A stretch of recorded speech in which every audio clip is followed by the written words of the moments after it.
సమ్రాజంచ విరాజంచ అభిశ్రీర్యాజనో గృహే లక్ష్మీరాయ మంగళం. అర్చన చేయించండి. ఏం చేయమంటారమ్మా? అష్టోత్తరమా సహస్రమా? ఏది ఎక్కువ టైం పడుతుందండి? సహస్రనామ అర్చన చేయించండి. అలాగేనమ్మా.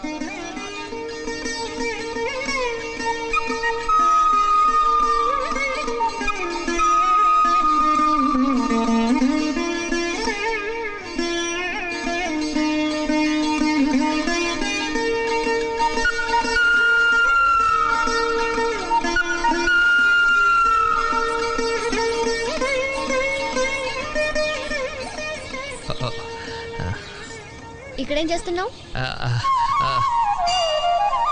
నీ కాపురం బాగుండాలని ఆ గోపురానికి దండం పెట్టుకుంటున్నాను. అబద్ధాలు చెప్పుకో. ఒక క్షణం కూడా ఖాళీగా ఉండవా నువ్వు? నేనేం చేశాను ఇప్పుడు? ఏం తెలియనట్టు మొహాల పెట్టుకో. ఇందాక నుంచి అమ్మాయికి నువ్వు లైన్ వేయట్లేదు. తెలిసిపోయిందా నీకు? పిచ్చిముండ ఇంకా దానికే తెలియలేదు. కొంచెం హెల్ప్ చేయొచ్చు కదా. చిచి, నువ్వు బాగుపడవు. ఎలా బాగుపడతాం? నీకంటే మీ నాన్న అమెరికా నుంచి ఇంజనీర్ని, ఆస్ట్రేలియా నుంచి డాక్టర్లని తెస్తాడు. మరి మా సంగతి? అక్కడ మా ఊళ్ళో ఆడపిల్లల తండ్రులు మా వీధికి రావడమే మానేశారు. ఎక్కడ మా నాన్న పెళ్లి సంబంధాలు అడుగుతాడు అని భయం వేసి. ఇటు చూడు, ఆల్రెడీ 1/2 ఎకరం పోయింది. ఓ పక్క వయసు అయిపోతుంది. మా టెన్షన్లు మాకుంటాయమ్మా. ఏంటి చూస్తున్నావు? చా, అయినా నాకు తెలియక అడుగుతాను. నేనెవరినో చూస్తుంటే నీకేంటి ప్రాబ్లం? ఏంటి?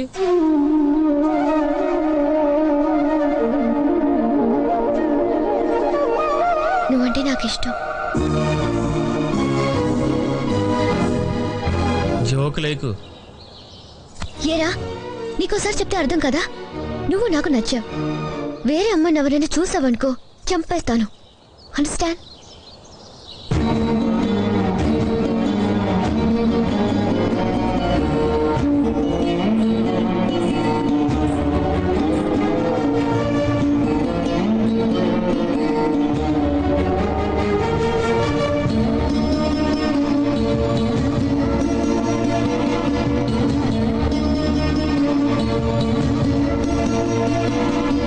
నా ఆస్తి పోతే తట్టుకున్నాను, మీ అమ్మ పోతే ఓర్చుకున్నాను, కానీ వాడి స్నేహం పోతే మాత్రం భరించలేను రా. నువ్వు అక్కడికి వెళ్ళి బాగుపడిపోయినా పర్వాలేదు, కానీ నీ వల్ల మా స్నేహం పాడవకుండా ఉంటే నాకు అంతే చాలు.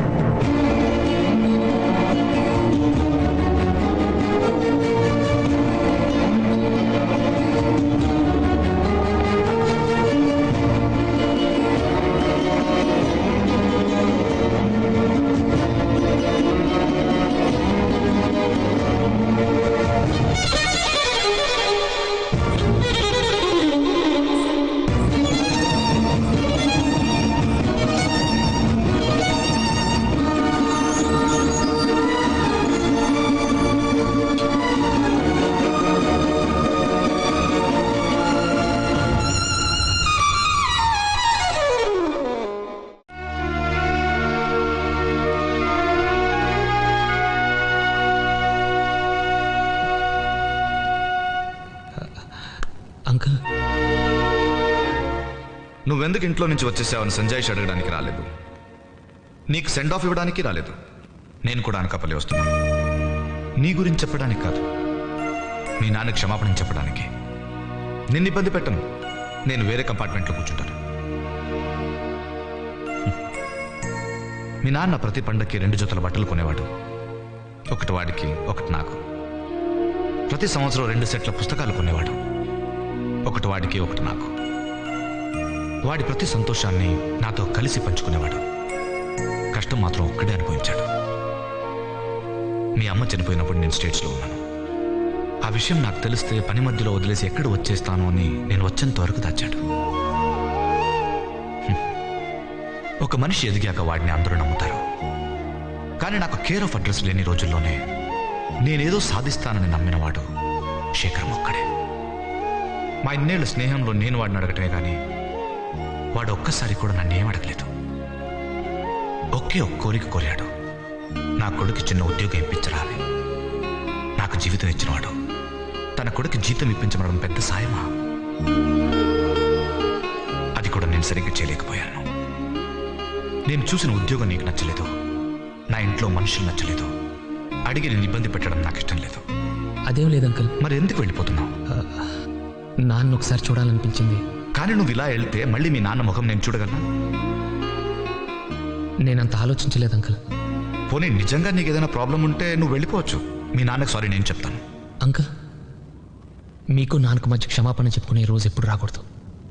అది నా వల్ల అస్సలు రాకూడదు. పదండి వెళ్దాం. వెంకీ, శేఖరన్ కొడుకంటే నా ఇంటికి బంధువు కాదు, నా ఇంట్లో మనిషి. అది మర్చిపోకు. రా.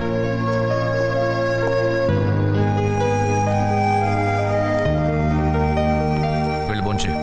అలాగే. ప్లాట్ఫామ్ మీద సమోసాలు గట్రా చెత్త తినలేదు కదా? అబ్బే లేదంక.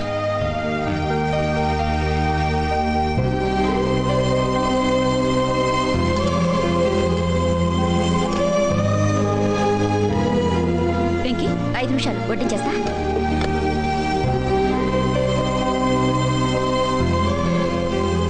సారీ ఆంటీ, ఎందుకు? చెప్పకుండా వెళ్ళిపోయినందుకు. భలే వాడివే. ఇది నీ ఇల్లు, నీకు ఇష్టం వచ్చినప్పుడు రావచ్చు, నీకు బోరు కొట్టినప్పుడు వెళ్ళొచ్చు. ఆయన అన్నీ అలాగే అంటారు, చెప్పెళ్ళాలి చెప్పులేసుకెళ్ళాలి అని. అవేం పట్టించుకోకు, నీకెలా కావాలంటే అలా ఉండు.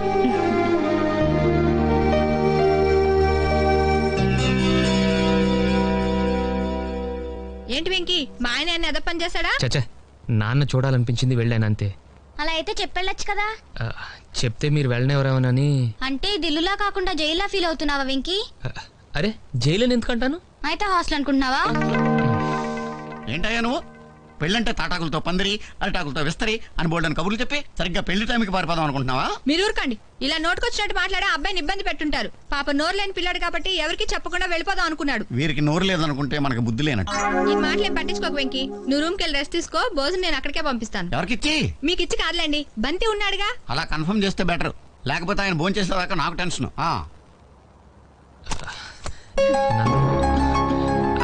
నందు, నందు ప్లీజ్, నేను చెప్పేది ప్లీజ్ నందు.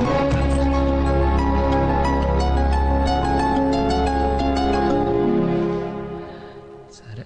అనుభవించు రాజా, అనుభవించు రాజా, పుట్టింది పెరిగింది, పుట్టింది పెరిగింది ఎందుకు?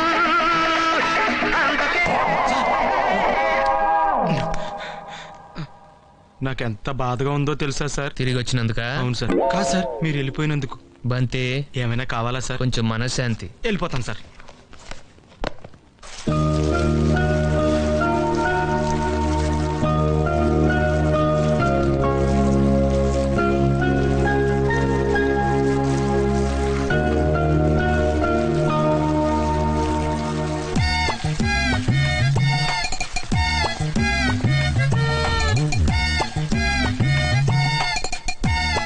సార్ ఆ, తీసుకోండి. ఏంటిది?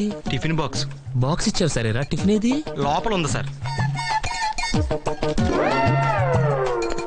మధ్యాహ్నం పూట ఎక్కువ తింటే నిద్ర వస్తుందండి. మరి ఇంత తక్కువ తింటే నీరసం వస్తుందేమో సార్. ఎన్నాళ్ళంటే పని లేక తెగ తినేవారు కానీ ఇప్పుడు పనిలో పెడితే పెద్దగా తినాలనిపించదు. ఆహా. ఆయ్.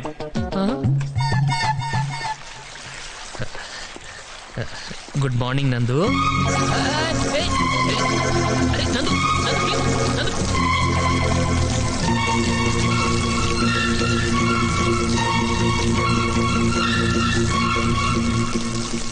ఓకే, బాయ్ నందు.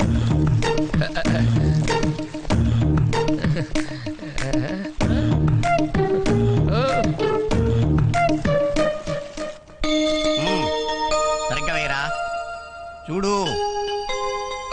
ఏంటో వేయటం సరిగ్గా వేయి. సరిగ్గానే వేస్తున్నానండి. నీ బొంద వేస్తున్నావు. 2 చేతులు నేలకు సమాంతరంగా పెట్టి వేయాలి. ఎలాగా? సమాంతరంగా అంటే ఇలా వేసేయండి. ఎలా? సమాంతరంగా అంటే దీనికి ఇప్పుడు మళ్ళీ మా ఆవిడ పిలవాలా? నందు, ఏంటి బాబాయ్? ఇలారా. ఈ పొడుగ్గా ఉన్న వాళ్ళందరికీ పొగరు, ఈ బంతిగాడికి మా ఆవిడికి. అందుకే ఈ దండను వేసి ఆ బండ మీద వండ లేకుండా మనం బ్రతకగలమని ప్రూవ్ చేయాలి. టేక్ దిస్ బాబాయ్ ప్లీజ్. చూలకు, ఎవరు రాకుండా నేను చూసుకుంటాను. నువ్వు ఫుల్ కాన్సన్ట్రేషన్ తోటి దండేసాయి. సరే. ఎక్కువ ఎక్కువ అది లెక్క వేసాయి. ఎవడో కొనగిస్కా గొట్టంగాడు వెయ్యనంత మాత్రాన ఈ మహాయజ్ఞం ఆగదు. అరచేతిని అడ్డు పెట్టి సూర్యుని ఆపలేరు. ప్లాస్టిక్ కొడుకుతో నేరుతో పాన్ని ఎదుర్కోలేరు. Uncle, Come in.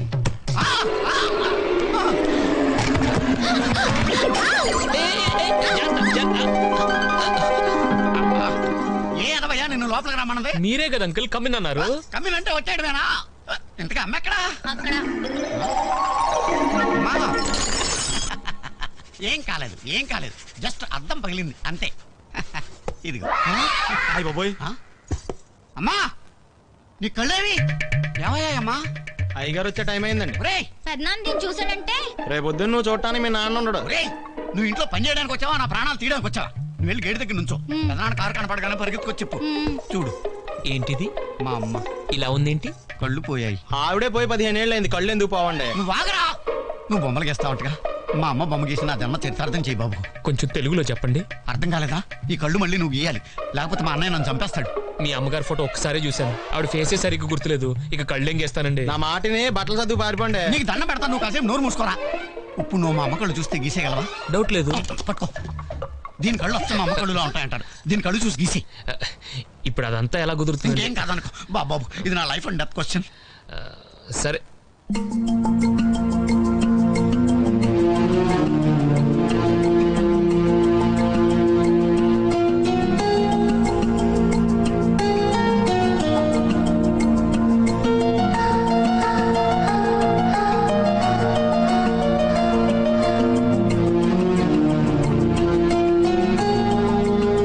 బాబు జాగ్రత్తగా గీ, అస్సలు గీసినట్టు ఉండకూడదు. అయితే మానేమనండి.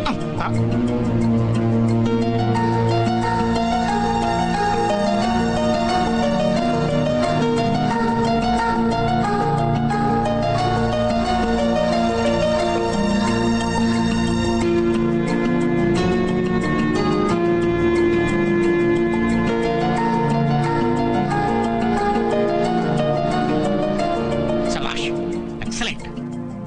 ఎంత బాగా గీసాడు చూడు.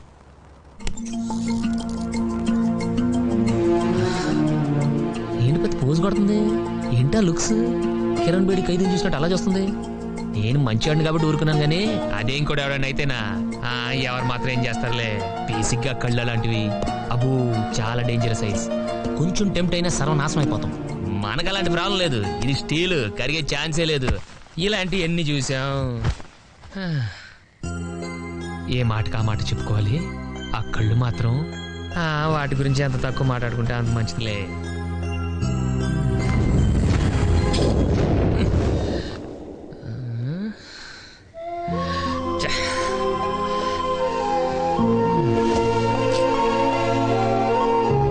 మళ్ళీ ఇదో ప్రాబ్లం. చూస్తే కర్టన్ ఆవిడ కోసం తీసామనుకుంటుంది. హలో, అంత సీన్ లేదు, ఏదో ఒక బస్సుని తీసాం అంతే.